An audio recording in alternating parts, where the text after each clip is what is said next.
DC की upcoming movies और TV shows की न्यू स्लेट जो है वो जारी कर दी गई है, जिसको जेम्स गन ने खुद अनाउंस किया है। जिसके बाद हमें एक चीज तो क्लियर हो गई है कि ये हार्ड रिबूट नहीं है, ये सॉफ्ट रिबूट करेंगे। हार्ड रिबूट वो होगा कि सारा कुछ ही स्क्रैप कर देंगे, जितना कुछ पीछे हो चुका है वो सब कुछ स्क्रैप कर देते और बिल्कुल एक नए सिरे से शुरू करते। तो वो हार्ड रिबूट होना था, लेकिन ये सॉफ्ट रिबूट कर रहे हैं कि पीछे का भी कुछ पार्ट रख रहे हैं और उनमें से कुछ एक्टर्स जो उनके फेवरेट हैं या उनके जान पहचान वाले हैं या कह लें कि बहुत अच्छे हैं उनकी नजर में, तो उन लोगों को उन्हें रखा है, बाकी सबको फारिग करवा के उनको एल्स वर्ल्ड में फेंक दिया है। एल्स वर्ल्ड की भी बात करते हैं अभी थोड़ी देर तक। पहले जो अभी अनाउंसमेंट्स हुई हैं उसमें हम देख लेते हैं कि क्या अच्छा है, क्या बुरा है और क्या बहुत ही बुरा है। ये मेरा ओपिनियन होगा, तो आप लोग इससे डिसएग्री कर सकते हैं और बिल्कुल करें, जो कि आप लोगों का राइट है। तो सबसे पहले हम अच्छे की बात कर लेते हैं कि जो मेरी नजर में अच्छा है, जो मुझे लग रहा है कि जिसके अंदर बहुत ज्यादा पोटेंशियल है और उसको देखकर यकीनन क्रिटिक्स और ऑडियंस सब एंजॉय करेंगे। तो उनमें से जो सबसे पहली चीज है वो है द लैंटर्न्स वाला शो। अच्छा, आप लोगों ने इसकी खबर तो पहले भी सुनी होगी, 2020-21 से चलता आ रहा है कि लैंटर्न्स वाला एक शो बनेगा जिसका नाम होगा द लैंटर्न कॉर्प। अब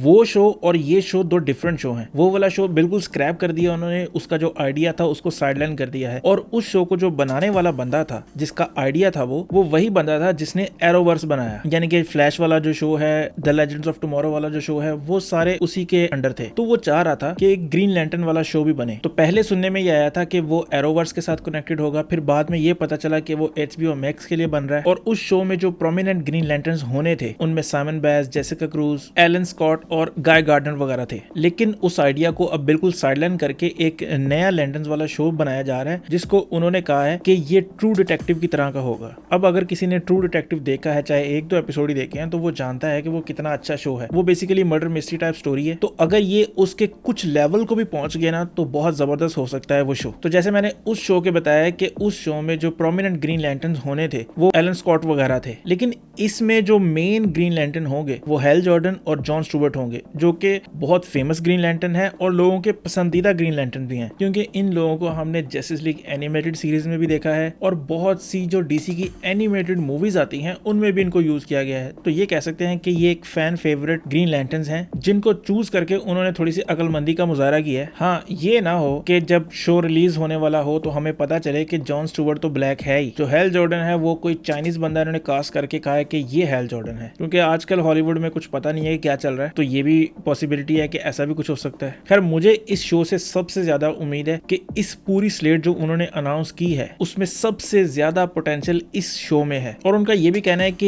ये डीसी के लिए बहुत से नए दरवाजे भी ओपन करेगा, यानी इस शो का बहुत बड़ा रोल होने वाला है अगले 10 सालों में डीसी के लिए। दूसरे नंबर पर जो चीज है मेरे लिहाज से जिसके अंदर बहुत ज्यादा पोटेंशियल है वो है द स्वैम्प थिंग वाला शो। अगर हम थोड़ी देर के लिए बात करें मार्वल की, वो कहते तो हैं कि हमने मल्टीवर्स ऑफ मैडनेस वाली मूवी बना के हॉरर मूवी बनाई है, लेकिन अभी तक उन्होंने हॉरर को टच भी नहीं किया, क्योंकि वो मूवी बहुत ही वाहियात किस्म की मूवी थी और उसमें कुछ भी ऐसा हॉरर नहीं था कि जिसको देख के आपको डर लगे। इवन कि उसमें जो जंप स्केयर थे वो भी इतने कोई डरावने नहीं थे। तो उसके मुकाबले में डीसी के पास एक बहुत बड़ी अपॉर्चुनिटी है कि हॉरर जॉनरा को टच किया जाए। अगर आपने स्वैम्प थिंग वाला शो देखा हो, जो कि उन्होंने बनाया था डीसी की जो स्ट्रीमिंग सर्विस बनाई थी ना उन्होंने, उसके लिए एक शो बनाया था स्वैम्प थिंग का, वो बहुत जबरदस्त शो था, लेकिन उसको सीजन 1 के बाद ही कैंसिल कर दिया गया। तो मेरे ख्याल से इस शो में बहुत ज्यादा पोटेंशियल है, क्योंकि ये हॉरर जॉनरा की तरफ जाता है और उस साइड पर सुपर हीरो मटेरियल बहुत ही कम है। और ये मैं बात कर रहा हूँ लाइव एक्शन की। एक वक्त पर ब्लेड हुआ करती थी जो कि सुपर हीरो जॉनरा में थी और हॉरर टाइप में चली जाती थी, लेकिन उसके बाद कुछ खास ऐसा आया नहीं। अब इससे भी एक और चीज की तरफ जा सकते हैं हम कि स्वैम्प थिंग का जो दोस्त है वो कौन है, वो है जॉन कॉन्स्टेंटीन। और जॉन कॉन्स्टेंटीन अगर आ जाता है तो फिर वारे न्यारे हो जाएंगे अगर उसको हॉरर जॉनरा की तरफ लेकर जाएं। हाँ, ये ना हो कि उसको legend of tomorrow type show बना के फारिग कर दें, वो बहुत ही फारिग चीज हो जाएगी और वो हॉरर कम कॉमेडी ज्यादा लगेगी, जो कि मेरा ख्याल है उस कैरेक्टर के साथ ज्यादती होगी। तो इस शो से भी जो है बड़ी अपॉर्चुनिटी डीसी को मिल सकती है कि वो जॉन कॉन्स्टेंटीन, एट्रिगन, ज़ेटाना और डॉक्टर फेट जैसे कैरेक्टर्स को इंट्रोड्यूस करवाएं और डीसी की जो डार्क यूनिवर्स है उसको एक्सप्लोर करें। और इसी के हवाले से एक और अपडेट है कि जो लोगन का डायरेक्टर है, जो लोगन मूवी बनाई जिसने फोर्ड वर्सेस फरारी बनाई, वो जो डायरेक्टर है वो शायद डायरेक्ट करे स्वैम्प थिंग शो को। इस लिस्ट में जो अगला शो है वो है बूस्टर गोल्ड का, जिसके अंदर काफी पोटेंशियल हो सकता है अगर उसको सही से किया जाए। अब सही से करने से मुराद ये है कि उसके साथ टेड कोड वाला ब्लू बीटल भी हो। मुझे ऐसा लगता है कि अगर बूस्टर गोल्ड अकेला होगा तो ये शो शायद इतना ज्यादा अच्छा ना हो सके, लेकिन अगर उसके साथ टेड कोड वाला ब्लू बीटल भी डाल दिया जाए तो ये शो बहुत ज्यादा इंटरेस्टिंग हो सकता है। हाँ, अगर ये लेजेंड्स ऑफ टुमारो वाली चूस मारे कि एक वो ब्लैक पर्सन को कास्ट करें एज बूस्टर गोल्ड, तो वो नेक्स्ट लेवल की चूस होगी और उस शो को दूर फिटे मुंह कहने का भी दिल नहीं करेगा। अच्छा, इस लिस्ट में जो आखिरी चीज है जो कि उम्मीद कर सकते हैं कि अच्छी होगी, वो दो मूवीज हैं, एक सुपरमैन लेगेसी वाली मूवी और दूसरा बैटमैन की ब्रेव एंड द बोल्ड वाली मूवी। अब ये जो यूनिवर्स क्रिएट कर रहे हैं DCU जिसे कह रहे हैं, अगर हम इसको थोड़ी देर के लिए MCU के साथ कंपैरिजन करें तो MCU का स्टार्ट 2008 में हुआ, हम कह लेते हैं, जहां से हमने देखना शुरू किया। तो जब पहली आयरन मैन आई तो उसके बाद से हमें उन्होंने ये दिखाना शुरू किया कि लोगों को सुपर हीरोज का पता चलना शुरू हुआ कि सुपर हीरोज दुनिया में होते हैं। उससे पहले लोगों की इतनी वाकफियत नहीं थी, क्योंकि उस मूवी में उन्होंने ये इंप्लाई किया कि सुपर हीरोज इतने ज्यादा एग्जिस्ट नहीं करते। और आयरन मैन के आने के बाद लोगों को पता लगना शुरू हुआ, फिर थॉर आया, लोकी आया, बहुत से और कैरेक्टर्स उन्होंने इंट्रोड्यूस करवाए। लेकिन ये लोग जो DCU बनाने जा रहे हैं उसमें सुपर हीरोज ऑलरेडी एस्टेब्लिश्ड है, यानी कि सुपरमैन भी एग्जिस्ट करता है, बैटमैन भी एग्जिस्ट करता है, लोगों को पता है उनका, यानी ये उनकी ओरिजिन स्टोरीज नहीं है। और जेम्स गन ने खुद कहा है कि जो सुपरमैन होगा वो 25 to 26 ईयर्स का होगा, यानी उसे भी कुछ ही साल हुए होंगे सुपर हीरो बने हुए। पावर्स उसके पास बचपन से ही थी, लेकिन ऑफिशियली जब वो सुपर हीरो बना लोगों के सामने तो उसको कुछ ही टाइम हुआ होगा। इसी तरह जो बैटमैन की ब्रेव एंड बोल्ड वाली स्टोरी है उसमें उन्होंने बताया कि डेमियन वेन होगा जो कि बैटमैन का बेटा है। तो अगर उसमें डेमियन 10-12 साल या 13 साल का भी होगा, यानी एक टीनेजर असैसिन होगा वो, जिसको बैटमैन चाहेगा कि अपने अंडर कर ले रेशल गुल से। तो इसका मतलब है कि बैटमैन ने तालियल गुल के साथ तकरीबन 10-12 साल पहले यमन का टीटा किया था, जिसकी वजह से ये डेमियन वेन पैदा हुआ। तो इससे एक बात ये भी पता चलती है कि जो बैटमैन होगा वो सुपरमैन से उम्र में बड़ा होगा और उसको तकरीबन 10-12 साल तो हुए होंगे कि वो बैटमैन बना हुआ है। यानी कि इससे हम अंदाजा लगा सकते हैं कि अगर सुपरमैन की उम्र 25-26 साल है तो बैटमैन की 35-36 साल होगी, या मैक्स अगर वो नीचे जाएंगे तो वो 30-32 तक जाएंगे। और ये दो मूवीज ऐसी होंगी जो लोगों को बहुत ज्यादा इफेक्ट करेंगी। लोगों को बिल्कुल फर्क नहीं पड़ेगा कि वॉलर शो कैसा है, लोगों को बिल्कुल फर्क नहीं पड़ेगा कि थेमस्कीरा वाला शो कैसा है। अगर ये मूवीज अच्छी ना हुई तो लोगों ने फाड़ के रख देना है जेम्स गन को भी और सैफरन को भी। तो उनकी यही कोशिश होगी कि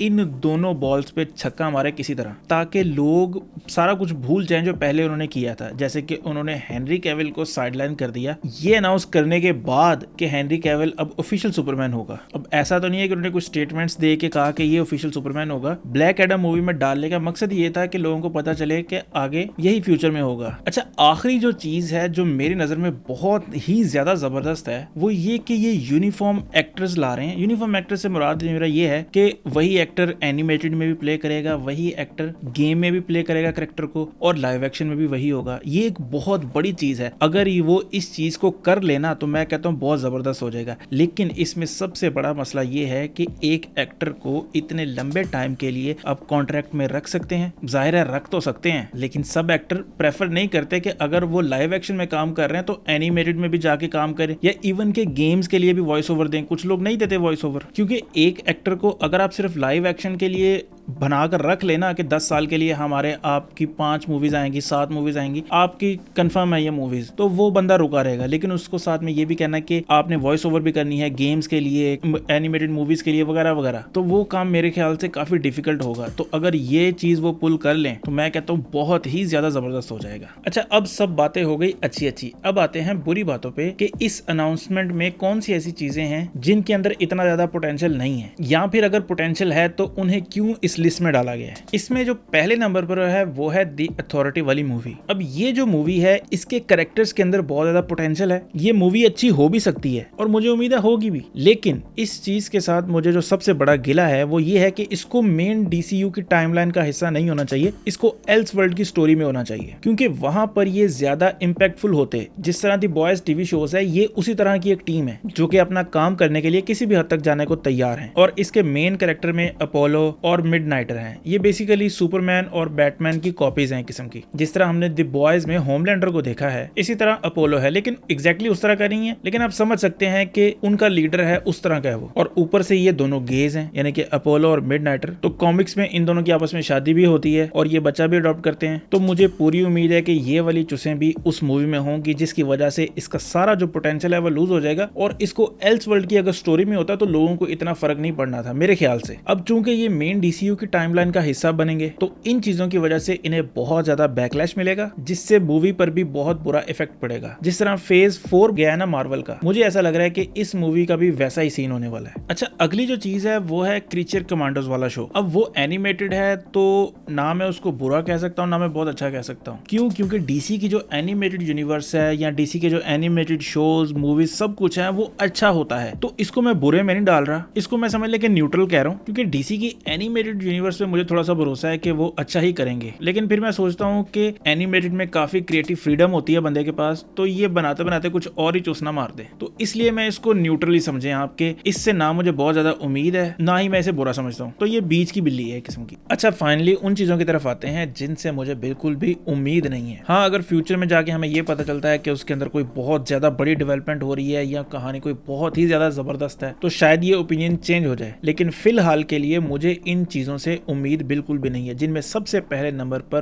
पैराडाइज लॉस्ट वाला टीवी शो है, जिसको उन्होंने गेम ऑफ थ्रोन कहकर बेचने की कोशिश की है, लेकिन मेरा नहीं ख्याल वो उस लेवल का कभी होगा। और इस शो के बारे में जब मैं सोचता हूँ ना, तो मेरे ज़हन में सबसे पहली जो चीज आती है वो आती है स्टार प्लस, कि सारी औरतें एक जगह बंद हैं और वो एक दूसरे के खिलाफ चाल चल रही हैं और एक दूसरे को नीचा दिखा रही हैं। ये बेसिकली डीसीयू का क्योंकि सास भी कभी बहुत ही होने वाला है। अगली जो चीज है वो है वॉलर वाला शो। अब मुझे ये समझ नहीं आती कि ये जो डीसीयू में सुसाइड स्क्वाड जो है या उससे रिलेटेड आसपास के जो कैरेक्टर हैं वो इतने ज्यादा इंपॉर्टेंट कब से हो गए हैं कि उनके एक एक बंदे को शो मिल रहा है, लेकिन जो मेन कैरेक्टर्स हैं उनको थोड़ा सा साइडलाइन किया गया है। जैसे ग्रीन एरो है, उसका कोई शो नहीं है। मार्शियन मैन हंटर है, उसका कोई शो नहीं है या मूवी है, लेकिन किसका शो है? द वॉलर का शो है। हाँ, आप उसमें जितने मर्जी अच्छे एक्टर्स राइटर्स लेते हैं, वो लोगों का इंटरेस्ट उस तरह नहीं पकड़ पाएगा जो उन शोज ने कर लेना था। अब वो जो औरत है जो प्ले करती है अमेंडा वॉलर को, वयोला डेविस, वो बहुत जबरदस्त एक्टर है। आपको अमेंडा वॉलर वाली इंटेंसिटी उसमें नजर आती है। हाँ, उसकी सेहत जो अमेंडा वॉलर हमने एनिमेटेड में देखी थी वो वाली सेहत नजर नहीं आती, लेकिन इंटेंसिटी जरूर नजर आती है। तो ये मेरी लीस्ट इंटरेस्टेड चीज होगी अगर ये लोग करेंगे ना आगे फ्यूचर में, तो उसमें सबसे लीस्ट इंटरेस्टेड ये वॉलर वाला शो होगा।